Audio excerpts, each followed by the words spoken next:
Back again, mental health awareness week, video number 2 in the bipolar playlist. Mood episodes! Oh boy! I could talk about these guys for hours. And I'm going to need my phone to help me, just because of some infographics I did on Instagram. If you don't follow me on Instagram, you should. It's great. It's a wild party. It's not. But you should follow me, and my tag is down there, at Frankie _. There are two polarities with bipolar, hence polarities, which means two extremes. That's what it translates as from the Greek, I don't know. Mood episodes most commonly are referred to as depression and mania. However, there's like a scale. There's depression, dysthymia, regular, hypomania and mania. Hypomania literally means under mania, and dysthymia means bad mood. Well, it means lack of mood, I believe. And that's basically, yeah, let's go with dysthymia first. Because I think I mentioned there are different types of different types of bipolar in that first video. And one of the types is cyclothymia. It's characterised just by dysthymia and hypomania. Dysthymia, to try and describe it, is like a discontentment with life. You know, you're sort of apathetic about things, you don't really want to do things. You do them, but you don't really want to. And you do things, but you don't really enjoy them. You don't enjoy life, but you don't hate life. You know, you're tired, but you're not exhausted. You don't sleep very well, but you don't sleep awfully. It's all very, very, very middly. And I've known people with dysthymia, because it's a condition in itself, dysthymia, or dysthymic mood disorder. And the only way I can describe them is grey. They're very grey. They're not rainbow, they're grey. Dysthymia is a very grey area. It's like a mild depression. And then you hop up to hypomania, the other end of cyclothymia, which is under mania, so less than mania, kind of like mania, but less. Oh my goodness. Okay, symptoms and signs of hypomania. Now, a lot of people can function really well with hypomania, and actually function better than they usually do. And this is why cyclothymia can often go undetected for quite a long time. Now, I was diagnosed with cyclothymia initially when I was 17, and then when I was 20 got a diagnosis of bipolar. And in hypomania, and I get hypomania now still,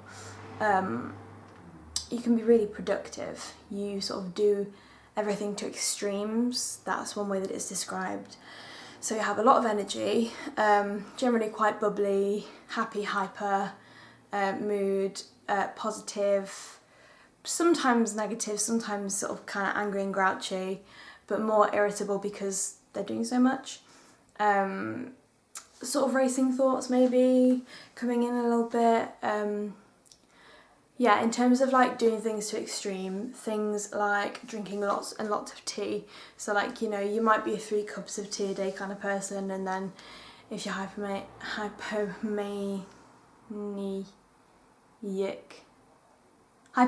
I'm so sorry, you might be drinking like 10 or 12 cups of tea, everything to the extreme. Suddenly get the desire for a spring clean-up, things like that. Hypersexuality, increase in libido, that kind of thing. Very outgoing, kind of impulsive, and that leads me on to symptoms of mania.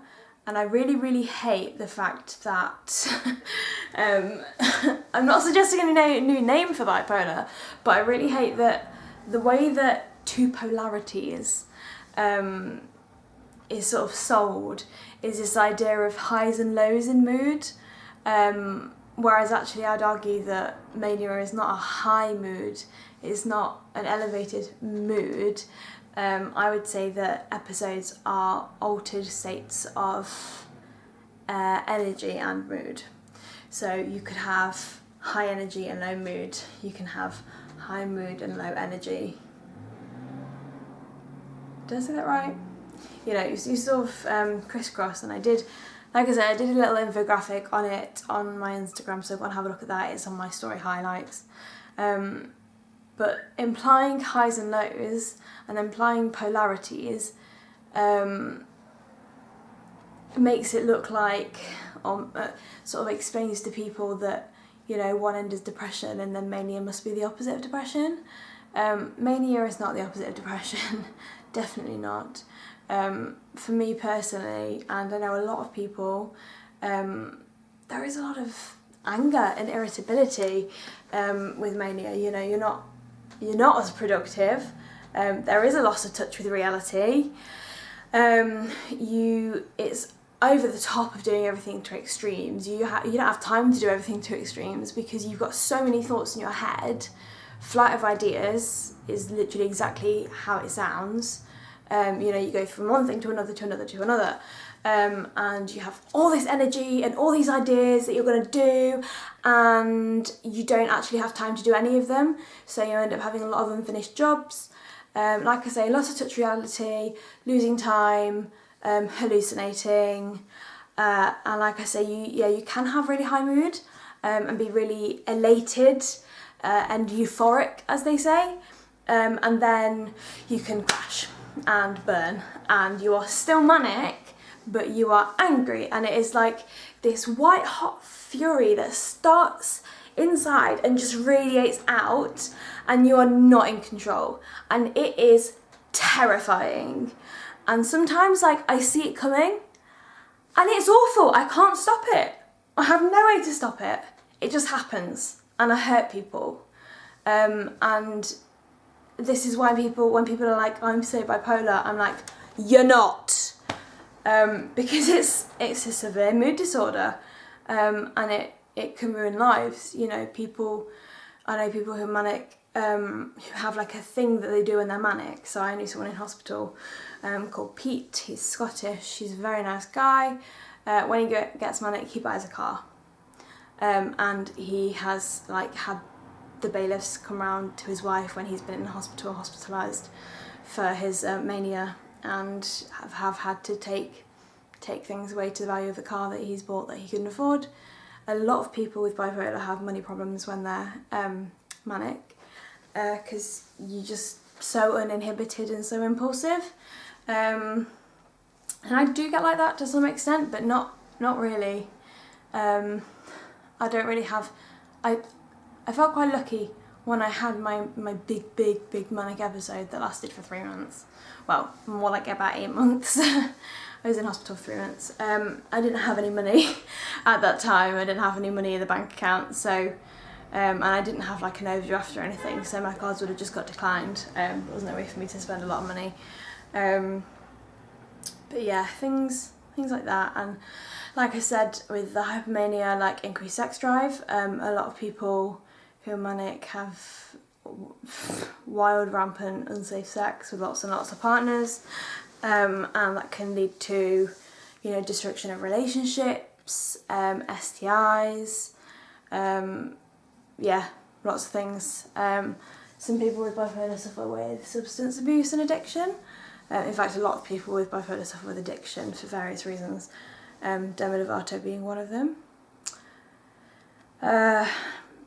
But yeah, these are it's all because of the mood episodes. Depression, I will explain depression, because although it's the most common mental illness diagnosed worldwide, I will still describe it.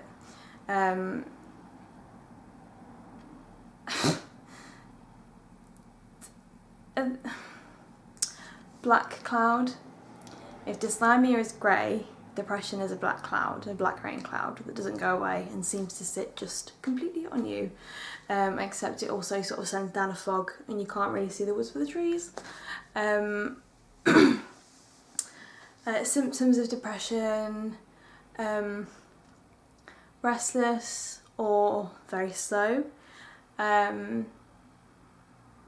lethargy. If dysthymia is apathy, depression is lethargy. You have no drive to do anything. You know, you might lay in bed for days.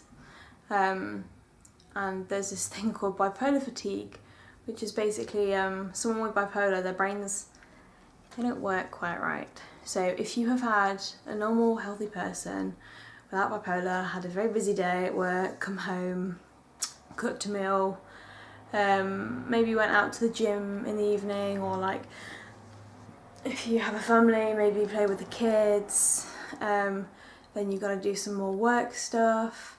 You're going to be tired by the end of the day. Whereas someone with bipolar might not be tired, they might be ready to go again.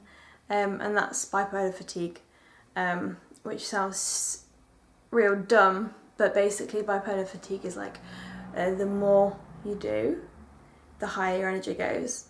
And it doesn't come down, it just keeps going.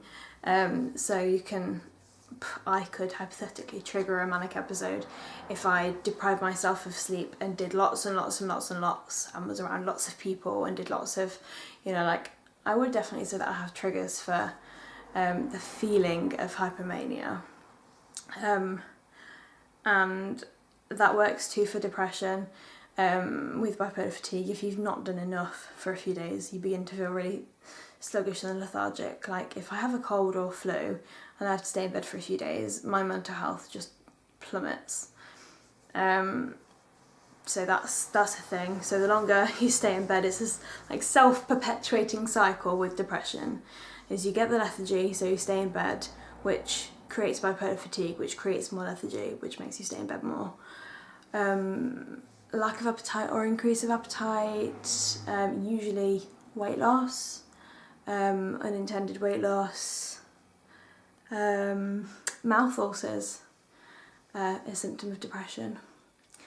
Mouth ulcers and nondescript stomach pain,